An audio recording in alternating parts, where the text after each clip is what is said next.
20-20 साल के उम्र का लड़का महीने में लाखों रुपया कमाता है और स्कॉर्पियो खरीदता है, अपने कमर में पिस्टल खोज कर घूमता है।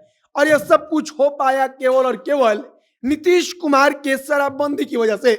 विजय सिन्हा नेता प्रतिपक्ष खुलकर कहते हैं कि एक ऐसा अपराधियों का ग्रुप बना जो कि कम उम्र में लाखों लाखों रुपया कमा रहा है, कम उम्र में वो गाड़ी खरीद रहे हैं, कम उम्र में वो लोग पिस्टल लेकर घूम रहे हैं। और यह सच्चाई है कि जो भी 20 साल 22 साल का लड़का शराबबंदी की अवैध मतलब कि शराब बेचने के एक अवैध काम में जुड़ा हुआ है, वो लाखों लाखों रुपया महीना का कमा रहा है। और कई बार इसका प्रमाण मिला।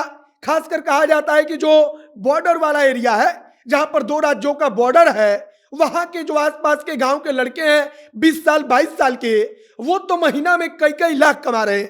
कैसे कमा रहे हैं? तो बिहार में शराबबंदी है, वो उत्तर प्रदेश, झारखंड, पश्चिम बंगाल से शराब उठाते हैं और इधर बिहार में लाकर शराब को सप्लाई कर देते हैं और इसके कारण वो महीना में लाखों लाख कमा रहे हैं। आगे हम इसी चीज पर चर्चा करेंगे कि विजय सिन्हा क्या कुछ कहते हैं और जमीनी स्तर पर इसकी कितनी क्या सच्चाई है। बाकी नमस्कार, मेरा नाम है मोहित कुमार सिंह और आप जनता जंक्शन देख रहे हैं। एक बार एक रिपोर्ट प्रकाशित हुई थी जिसमें बताया गया था कि कैसे बिहार में शराबबंदी के बावजूद जो अवैध कारोबार है वो चल रहा है। कान खोलकर एक नंबर सुनिएगा कि कितने हजार करोड़ का कहा जा रहा है कि अवैध कारोबार का धंधा हो चुका है। कहा जा रहा है कि लाखों करोड़ों का धंधा है, मतलब कि लाखों करोड़ों में यह सब कुछ हो रहा है।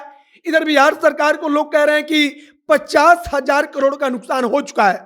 अब सोचिए कि बिहार जैसे राज्य के लिए 50,000 करोड़ का मतलब क्या होता है।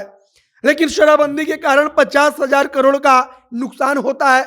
इस नुकसान के बदले में बिहार से शराब खत्म भी नहीं होती, बल्कि शराब लाकर बेचने वाले अब महीने में इतना कमा रहे हैं कि 1 महीने 2 महीने 3 महीने की कमाई में वे नई स्कॉर्पियो खरीद लेते हैं। यह बात भी खुद नेता कह रहे हैं। वो खुद कहते हैं कि नई गाड़ी, लाखों लाखों में पैसा, सब कुछ महीने भर में। जो यहाँ के 20-20 साल 22-22 साल के लड़के हैं जो शराब का धंधा कर रहे हैं, वो अब कर रहे हैं और वे इतना पैसा कमा रहे हैं। एक बार एक विधायक ने ही कहा था कि जो विद्यालय में बच्चा पढ़ता है वो अपने बैग में बोतल लेकर जाता है, वो बोतल लेकर उधर से आता है, बिहार में लाकर बेचता है और एक एक दिन में कई कई हजार रुपया कमा लेता है। मतलब कि ये सब कुछ वाकई में जमीनी स्तर पर हो रहा है। और आप कह सकते हैं कि नीतीश कुमार ने शराबबंदी करके एक ऐसा रोजगार खड़ा किया कि 18 साल 20 साल 22 साल का लड़का महीना में लाखों लाखों कमा रहा है।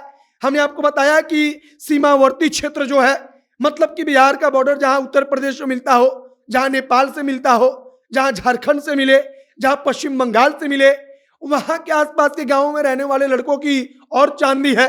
उन लड़कों को पढ़ाई लिखाई से कोई मतलब नहीं। 18 साल 20 साल की उम्र में खुद हमारे विधायक कहते हैं कि वो बैग में बोतल भरकर धंधा कर रहे और महीना में लाखों लाखों कमा रहे। वो 20 साल की उम्र में 4 व्हीलर गाड़ी खरीद रहे और यह सब कुछ शराबबंदी के कारण हो रहा है। बाकी नेता प्रतिपक्ष विजय सिन्हा ने खुलकर कहा कि एक ऐसा वर्ग तैयार हुआ जो 18 साल 20 साल के उम्र में लाखों लाखों रुपए की लग्जरी गाड़ी खरीदता है, केवल शराब बेचकर। वो अपने कमर में पिस्टल खोस कर चलता है केवल शराब बेचकर, और वो लाखों लाखों रुपया कमा रहा है। बाकी कहा जा रहा है कि बिहार को अब तक 50,000 करोड़ का नुकसान केवल इस नीतीश कुमार के शराबबंदी के फैसले से हो चुका है। बाकी अब देखना होगा कि कब तक शराबबंदी को ढोया जाता है, और ढोया इसलिए जाता है क्योंकि शराबबंदी सफल नहीं है। यह बात नीतीश कुमार भी जानते हैं, तेजस्वी यादव भी जानते हैं, और तेजस्वी खुद कह चुके हैं कि अगर सफल नहीं है तो फिर शराब को शुरू कर दीजिए। पैरेलल ब्लैक इकोनॉमी खड़ा करने का कोई फायदा नहीं। बाकी अब आगे क्या कुछ होगा यह तो आने वाला वक्त बताएगा। लेकिन फिलहाल नीतीश कुमार की सरकार 18 साल 20 साल के लड़कों को स्कॉर्पियो खरीदने के लिए, महीना में लाखों लाख रुपया कमाने के लिए शानदार ऑफर के टाइप का शराबबंदी चला रही है। आप कमेंट बॉक्स में अपनी प्रतिक्रिया दीजिए, वीडियो शेयर कीजिएगा। कैमरे पीछे विशाल खड़े हैं और मैं मोहित कुमार सिंह। बहुत बहुत धन्यवाद।